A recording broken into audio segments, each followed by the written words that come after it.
BKAD dan air mata keadilan.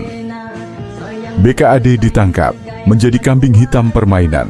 Seorang rakyat biasa, ketua musyawarah antar desa, kini terseret dalam pusaran korupsi dana BIMTEK. Padahal yang menikmati uang itu bukan rahasia, mereka yang berdasi, mereka yang bertakhta.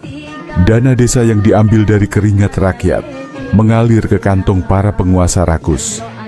Bukan hanya di Birewen, ini cerita se-Aceh. Sistem yang sama, aktor yang berulang, orang kecil jatuh, sedangkan yang di atas tertawa lepas.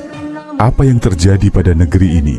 Pajak mencekik rakyat kecil tanpa ampun, bukan untuk pembangunan, bukan untuk kesejahteraan, tapi untuk membayar gaji para pencuri uang negara yang bersembunyi di balik jubah kekuasaan. Keadilan hanya fatamorgana di tanah ini.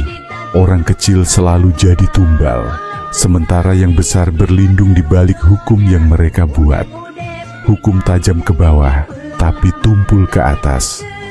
Rakyat hanya bisa menangis melihat tangan-tangan kotor para penguasa. Penguasa Aceh, dengarlah suara ini.